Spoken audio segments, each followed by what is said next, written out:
I'm a 32-year-old guy, and my mom, 65F, was diagnosed with a degenerative neurological disease last year. It was the kind of diagnosis that changed everything overnight. She needed full-time care, and there was no way she could live alone. I have two older sisters, Emily, 38F, and Rachel, 35F. So naturally, we had to figure out a plan together. We held a family meeting at Mom's house, sitting around the dining table like we were about to make some huge life-changing decision. Because, well, we were. Mom made it clear from the start, she didn't want to go into a care facility. She wanted to stay in her home, where she felt safe. But as time passed and her condition worsened, I saw her struggle. She started to admit that it was harder than she expected. By the time I brought up assisted living again, she didn't immediately refuse. She just asked if we could find a place that would truly care for her needs. None of us wanted to go against her wishes, so putting her in assisted living was ruled out immediately. That left us with only one other option: in-home care. We looked into the costs, and it didn't take long to realize it was ridiculously expensive. Mom didn't have that kind of money, and none of us could afford to hire a full-time nurse. That's when Emily suggested an alternative. One of us should move in with Mom and take care of her. Emily promised to cover more of the household bills for the first few months while I adjusted. She was clear that it wasn't a permanent commitment, but she would help me get settled. Rachel nodded in agreement, acting like this was a reasonable solution. Emily went on about how it made the most sense. She was married with kids, and Rachel had a demanding job that required her to travel. I, on the other hand, worked remotely and wasn't tied down. At first, I pushed back. Taking care of Mom full-time wasn't something I was prepared for. I had a career to maintain, and I wasn't a trained caregiver. But they made it sound manageable. Emily promised to cover more of the household bills. Rachel said she'd visit weekly and help with anything I needed. They both swore they'd stay involved and support me, so I wouldn't be doing this alone. Reluctantly, I agreed. It felt like the right thing to do. I packed up my apartment, moved into Mom's house, and adjusted to a new routine. The first few months were tough, but at least my sisters were keeping their word. Emily helped financially. Rachel visited often, and I was still able to manage my freelance work, though I quickly realized I was working fewer hours than before. At first, I thought I could juggle both, but as Mom's condition worsened, I started missing deadlines, and my income took a hit. By month 6, I had to scale back drastically, just to keep up with everything at home. Then things started to change. Rachel's visits became less frequent. First, she'd skip a week, then 2. She always had some excuse. Work was busy. She wasn't feeling well, she'd make it up next time. Meanwhile, Emily started sending less money. She claimed she was dealing with unexpected expenses and could only contribute a fraction of what she originally promised. She reassured me it was temporary, but her payments kept shrinking. By month 6, they had disappeared completely. No visits, no financial support, nothing. I was suddenly on my own, taking care of Mom full-time with no backup. It wasn't just about the physical demands, helping Mom with basic hygiene, preparing meals, making sure she was safe. It was the financial strain too. I had to cut back on my freelance work because caregiving took up so much of my time. My savings were draining fast, and I didn't know how much longer I could keep going like this. I tried reaching out to Emily and Rachel. Texts were ignored. Calls went straight to voicemail. When I did manage to get a response, it was always some vague excuse. Emily was trying to sort things out, and Rachel just needed some time to figure out a schedule. But nothing changed. One night, after another long day of managing everything alone, I sat down and realized the truth. They had abandoned me. They had abandoned both of us. This wasn't what we agreed on. They had dumped all the responsibility on me and walked away like it wasn't their problem anymore. I felt trapped. I was exhausted, broke, and completely alone in this. I didn't know what to do, so I turned to Reddit. I wrote out everything, how my sisters had convinced me to move in, made all these promises, then vanished. I wasn't even sure what I was looking for. Advice? Support? Just someone to tell me I wasn't crazy for feeling this way? I hit post, not expecting much. I had no idea that my story was about to blow up. After I posted my story on Reddit, things escalated fast. When family members started reaching out, I decided to address it head-on. Instead of just answering their messages, I set up a family meeting, making sure Emily and Rachel would be confronted with the truth in front of everyone. I wasn't going to let them manipulate the narrative anymore. Thousands of people commented, and the post went viral. Strangers were outraged on my behalf, calling my sisters selfish and encouraging me to take action. People shared their own experiences, legal advice, and ways I could fight back. Reading through the responses made one thing clear. I had been way too passive about the situation. I had let Emily and Rachel walk all over me while they went on with their lives, pretending Mom didn't exist. That was about to change. I started with Rachel. She was the less confrontational of the two, so I figured she'd be easier to push into action. I sent a message, laying everything out. If she didn't step up now, I would assume she had abandoned Mom completely. That meant no more updates, no more access, and no more pretending she was still involved. No response. 2 days later, she finally replied, a vague promise to help soon and figure something out. No details, no follow-up, just empty words. I moved on to Emily. When I called, she picked up, but the second I mentioned financial help, she got defensive. She insisted she never agreed to a long-term commitment. Apparently, she only promised to help for a little while until I got settled. When I reminded her of our original agreement, she brushed it off, as if the past 6 months hadn't happened. I wasn't going to waste more time. If they wouldn't take responsibility willingly, I needed another plan. I started researching filial responsibility laws, the legal obligations adult children have to care for their parents. Unfortunately, while some states had enforceable laws, taking Emily and Rachel to court would be a long, expensive process. There was no guarantee I'd win, and even if I did, it could take years. Mom, of course, hated that I was even looking into legal options. She was the kind of person who believed families should handle things privately, and she didn't want to cause a fight. She pleaded with me not to turn this into a war, worried it would tear the family apart. I didn't have the heart to tell her that Emily and Rachel had already done that. Since legal action wasn't an immediate solution, I needed another way to force them to acknowledge what they had done. I sent another message, this time to both of them. I wasn't asking anymore. I was demanding an in-person family meeting. If they refused, I would go public. Not just to extended family, but to their friends, co-workers, anyone who needed to know what kind of people they were. Rachel showed up, late of course, and looking like she'd rather be anywhere else. Emily, she didn't even bother to respond. No message, no excuse, just silence. Sitting across from Rachel, it was obvious she was uncomfortable. She barely made eye contact, fidgeting with her phone the whole time. When I laid everything out, the financial strain, the exhaustion, the reality of caring for Mom alone, she didn't argue. She just sat there, nodding. Then she gave me the same excuse as before. She couldn't handle it emotionally. That was the moment I stopped expecting anything from them. I made my stance clear. If neither of them contributed financially or visited regularly, they no longer had access to Mom. No calls, no visits, nothing. They didn't get to abandon her and still act like they were loving daughters when it was convenient. Rachel looked panicked. She started backpedaling, saying she wanted to help but didn't know how. I told her to start by actually doing something. That was the last time we spoke in person. A few days later, something unexpected happened. A cousin I hadn't talked to in years messaged me. She had seen my Reddit post. Apparently, a friend of hers came across it and recognized the details. She was horrified by what Emily and Rachel had done and offered to help. She couldn't do much financially, but just having someone in the family acknowledge the situation was a relief. Meanwhile, Emily and Rachel were radio silent. No messages, no money, no effort. They had made their choice. At that point, I knew what I had to do. They weren't coming back. They had completely washed their hands of the situation, and I was done waiting for them to change. I started looking into more drastic options: guardianship, social services,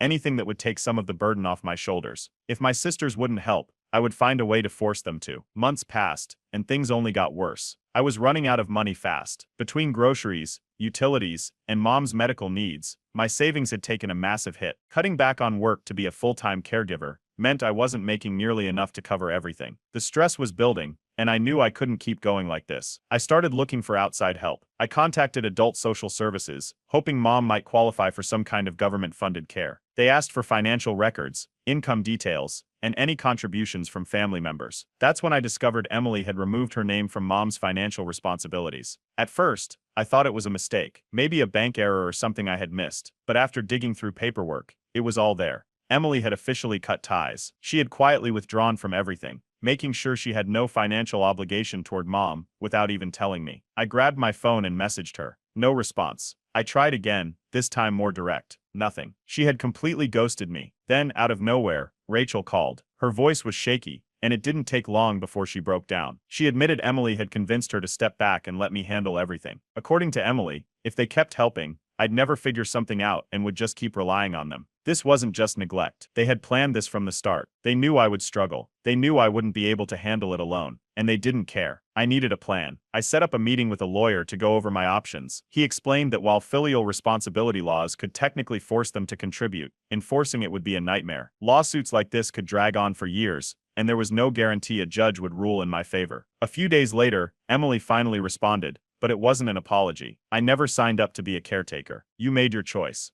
That was it. No explanation, no regret, just pure calculated cruelty. I tried to shield Mom from all of this, but she wasn't oblivious. She saw the tension, the stress, and the constant exhaustion I was dealing with. She asked if everything was okay, and I forced a smile, telling her I had things under control. Then, like a final slap in the face, I saw something on social media. Emily and Rachel were at a family event, laughing, posing for photos, completely unbothered. I wasn't invited. I updated my Reddit post. If my first post got attention, this one exploded. People were furious, calling Emily and Rachel out for abandoning their own mother while still playing happy family. Some shared legal advice, others offered support, and a few even tracked down their public social media accounts, calling them out in the comments. Then something unexpected happened. My uncle reached out. He had no idea what had been happening. Apparently, Emily and Rachel had been selectively updating family members, making it seem like they were still involved. They weren't lying outright, but they left out key details, like the fact that they hadn't contributed financially in months. It wasn't until my uncle confronted them directly that their carefully constructed story started to fall apart. When my uncle saw my post, he was shocked, and he wasn't the only one. Word started spreading. Suddenly, family members were reaching out, asking what was going on. Some were horrified by what Emily and Rachel had done. Others told me I should keep the peace and not create more drama. I didn't care. The truth was out. Now I had to make a choice. Keep fighting to force Emily and Rachel to take responsibility, or accept that they were never coming back and move forward without them. After my uncle spread the truth about what Emily and Rachel had done, the fallout hit fast. Family members started reaching out, and the reactions were all over the place. Some were horrified, immediately taking my side, shocked that my sisters had abandoned our mother. Others, though, tried to play the peacekeeper role, telling me to let it go and not make things worse. Mom, caught in the middle of it all, started blaming herself. She told me she felt like a burden and wished she wasn't the cause of all this drama. No matter how many times I told her it wasn't her fault, she couldn't shake the guilt. The stress was starting to take a toll on her. Meanwhile, Emily wasn't about to stay quiet. Instead of owning up, she went full damage control. She posted on social media about how some family members were weaponizing guilt, and how she had to cut off toxic people for her own mental health. She painted herself as the victim, acting like she had escaped an abusive situation, instead of admitting she abandoned our sick mother. Rachel, on the other hand, started to panic. She saw the backlash Emily was getting and realized this wasn't going to just blow over. One night, she called me frantic. She wasn't worried about Mom. She was worried about how this was making her look. She rambled about how she never meant for things to go this far, that she didn't know what to do now, and that people were starting to question why she wasn't helping. Then something unexpected happened. One of my aunts, who had originally believed Emily's version of events, reached out. She told me she had been misled and wanted to know the full truth. I didn't hold back. I told her about Emily's lies, Rachel's disappearing act, and how I had been left alone to take care of Mom with zero support. She was furious. Within days, the family group chats blew up. Screenshots started surfacing, texts where Emily and Rachel had downplayed Mom's condition, telling people I was overreacting for sympathy. A cousin leaked the messages, and suddenly Emily and Rachel had nowhere to hide. At the same time, my second Reddit update gained even more traction. People were furious, calling Emily and Rachel out for their manipulation. Some even recognized Emily's social media posts and started exposing her lies in the comments. Emily snapped. I got a call from her, rage-filled, fast-talking and full of blame. She accused me of ruining her reputation, of turning family against her, of making her look like a bad person. She never once mentioned Mom. That was it. I told her and Rachel that if they refused to step up, either financially or by actually being present, they would lose access to Mom completely. No updates, no visits, nothing. They didn't get to abandon her and still pretend to be good daughters when it was convenient. Rachel hesitated. For the first time, she actually sounded like she was considering taking responsibility. Emily, though, doubled down. She refused to be forced into helping, made one last snide comment, and hung up. That was the last time I spoke to her. Mom, despite everything, still wanted me to keep the door open. She begged me not to cut them out completely, but I wasn't going to keep waiting for them to change. I set up another meeting with a lawyer. This time I wanted to know exactly what I could do to secure financial support and guardianship over Mom's care. Emily and Rachel had made their choices. Now I was making mine. A week after I told my sisters they were either in or out for good, Rachel reached out. She claimed she wanted to fix things and said she'd start contributing financially. She insisted she hadn't realized how bad things had gotten, and that she wanted to help now. I wasn't convinced. Rachel had made promises before, and every time she disappeared when things got hard. I told her words didn't mean anything. I needed proof. If she was serious, she needed to put money down immediately and commit to regular visits. Meanwhile, Emily was still running her personal smear campaign. She kept posting vague messages about toxic family and how some people twist the truth for sympathy. A few flying monkeys, mostly her friends and a couple of distant relatives, started commenting, supporting her and trashing me. Then something unexpected happened. Rachel actually sent me money. A $500 transfer hit my account the next day, with a note saying she would continue monthly payments. It wasn't enough to cover everything, but it was a start. I told her this wasn't just about money. She needed to show up too. No more hiding behind bank transfers. If she really cared, she'd visit Mom. She hesitated but eventually agreed. A few days later, Rachel walked through the front door for the first time in months. The visit was tense. Mom teared up immediately, overjoyed to see her, but Rachel looked uncomfortable, like she didn't know how to act. She sat stiffly, answered questions awkwardly, and barely made eye contact. She left after an hour, promising she'd come back soon. Later that night, I got another message from Emily. A final jab. "You're going to regret this when mom is gone." I didn't respond. I was done with her. Now that Rachel had started putting in effort, I turned my focus to something I had put off for too long, getting real help. I reached out to professional in-home caregivers, hoping to find someone who could come a few days a week. I couldn't keep doing everything alone. For the first time in over a year, I felt like I could breathe again. Some of the family was still divided. A few distant relatives stuck by Emily, insisting both sides had made mistakes, but most now saw the truth. Especially after my uncle, the one who had originally exposed Emily and Rachel's lies, shared more proof of what they had done. Then, out of nowhere, our estranged father contacted me. He had been absent for years, barely involved in our lives. Now, suddenly, he wanted to talk. Apparently, he had heard about the situation and wanted to see mom. Rachel, surprisingly, was the one who kept showing up. Slowly, she got more comfortable, but I could tell she was still hesitant. Then, after a month, she began pulling away. She said work had become more demanding, and she wasn't sure she could balance everything. At first, I thought she was just struggling to adjust, but then the excuses piled up, and eventually, she faded out again, like she had before. She hated how everyone saw her as the bad guy, but for the first time, she took responsibility for her actions. She still had a long way to go, but at least she was trying. Emily, on the other hand, was out of my life for good. For a while, it seemed like Rachel was finally stepping up. She was sending money, showing up to visit, and at least pretending to be involved. But it didn't last. A few weeks in, she started missing visits. First, she had to reschedule. Then she just stopped showing up altogether. Whenever I asked, she had an excuse. Work was too busy. She wasn't feeling well. She'd make up for it next time. Then the payment started getting delayed. At first, she was late by a few days, then a week, then longer. I logged into mom's bank account one morning and saw that Rachel hadn't sent anything in over a month. No warning, no explanation, just gone. I reached out immediately. When I finally got through, she got defensive. She claimed she never agreed to a set amount, that she was doing what she could, and it wasn't fair for me to expect more. That was the moment I realized nothing had changed. She had done just enough to save face, and now that things weren't blowing up in her face, she was backing out again. I gave her an ultimatum. Either she fully committed to supporting mom, regular payments, regular visits, no more excuses, or she was done. She didn't take it well. Instead of stepping up, she lashed out, accusing me of treating her like a wallet and claiming she was done trying. While this was happening, mom's health was getting worse. She was losing weight, becoming withdrawn, and struggling more with daily activities. The stress of everything had worn her down. I realized I couldn't do this alone anymore. I started researching assisted living facilities, looking for a place that could provide the level of care she needed. When Rachel found out, suddenly, she cared again. She was outraged that I would dump mom in a home, acting like I was abandoning her. I shut it down fast. She had every opportunity to be involved. She ignored it. That was it. I cut her off completely. She wasn't going to pretend to care when it was convenient for her. Then, out of nowhere, Emily sent me a message. "Guess you couldn't handle it after all." I left her on read. After careful research, I found a specialized care facility that was perfect for mom. The staff was compassionate, the environment was welcoming, and she would finally get the proper care she deserved. Dropping her off was one of the hardest things I had ever done, but deep down I knew it was the right choice. For the first time in years, I felt free.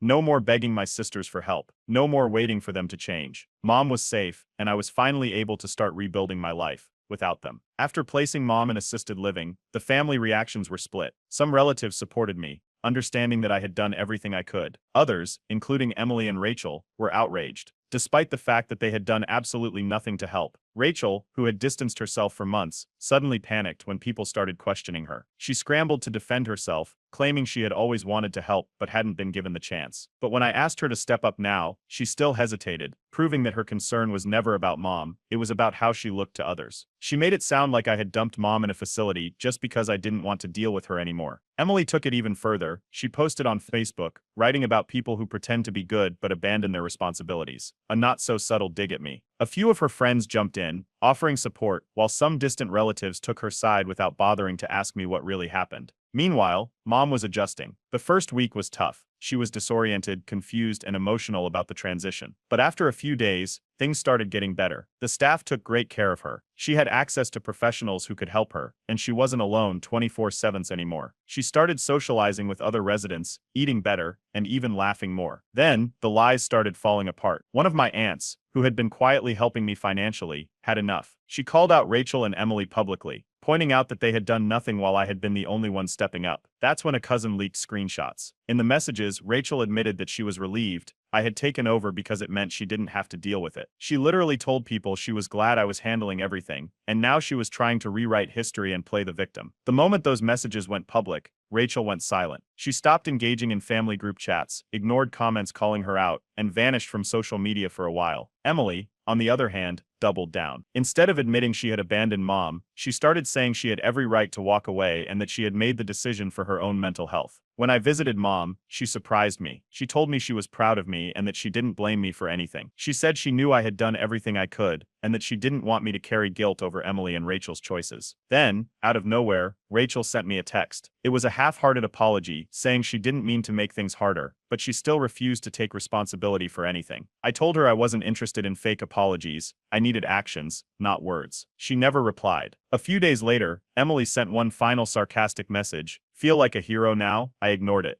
That was it. I blocked them both. No more second chances, no more wasted energy. I had spent too long waiting for them to change, but they never would. With Mom safe and my burden lifted, I finally started focusing on my own life again, without them. A year has passed since I placed Mom in assisted living, and looking back, it was the best decision I could have made. She's healthier than she's been in years. Her weight has stabilized, she's getting professional care, and most importantly, she's no longer trapped in the middle of family chaos. She's made friends, enjoys group activities, and even started attending weekly social events at the facility. The staff treats her well, and every time I visit, I can tell she's happier than when she was stuck at home with me struggling to do everything on my own. Not once in the past year have Emily or Rachel visited. Not a single visit, call, or message asking about Mom's well-being. They proved exactly who they were. At first, some relatives who had defended them tried to guilt me into reaching out. But over time, those same family members saw the truth. I didn't have to explain anything. Emily and Rachel did that themselves just by their absence. Eventually, some even started offering their own support, emotionally, and even financially, something they had never done before. Meanwhile, Emily was facing consequences of her own. A cousin reached out and told me that Emily had alienated her own friend group. Apparently, her usual manipulation tactics didn't just apply to family, she had been toxic to her friends too. They started cutting ties, one by one, until she was left with only her social media ranting about fake people. Rachel, on the other hand, was dealing with her own personal downfall. Her marriage was falling apart. Her husband had finally had enough of her selfishness and left. Apparently, Rachel had treated him the same way she treated Mom, only showing up when it benefited her. I wasn't surprised when I heard. Then, something unexpected happened. Dad came back. Our estranged father, the same man who had barely been in our lives, suddenly reached out. He had heard about everything and started visiting Mom regularly. He wasn't asking for forgiveness, just stepping up in a way he never had before. Mom appreciated it, and for the first time, she actually had a real support system. With all the stress gone, I was finally able to focus on my own life. My career took off. Without the constant weight of caregiving and family drama, I excelled at work and landed a major promotion. I started dating again, something I had put off for years. I actually had time to build a life for myself instead of constantly cleaning up the mess my sisters left behind. Mom, once hopeful that Emily and Rachel would change, finally saw them for who they were. She admitted she had once held on to hope, but after a full year of silence from them, she knew the truth. Then, out of nowhere, Emily sent me a letter, a physical letter, handwritten, asking to talk and maybe reconnect. I didn't even open it. She had a year to change. She didn't. Months later, Rachel tried too. She sent a generic "hope you're doing well" text. No apology, no accountability, just testing the waters. I ignored that too. The same family members who once pressured me to forgive them, they finally understood why I didn't. They saw how I had built a better life without them. And for the first time in years, I was truly free. Walking away from toxic family, no matter how difficult, had been the best decision of my life. Time moved forward, and while I had left Emily and Rachel in the past, they weren't done with their games. One day, a cousin reached out with some interesting news. Emily had completely rebranded herself. She had new friends, a different social media persona, and was now pretending to be a family-oriented person. She even claimed she had been an advocate for elder care. It was ironic. If any of her new friends knew the truth, they'd see right through her act. And from what I heard, some people were already starting to question her stories. She posted pictures online, smiling next to elderly residents, acting like she was some kind of compassionate caregiver. It was pure performance. She wanted people to believe she was a good person without ever acknowledging what she had done. Meanwhile, Rachel's karma finally caught up to her. Her husband had officially left her. He had put up with her selfishness for years, but eventually, he got tired of being the only one putting in effort. Their separation wasn't quiet either. Apparently, he had told everyone exactly why he was leaving.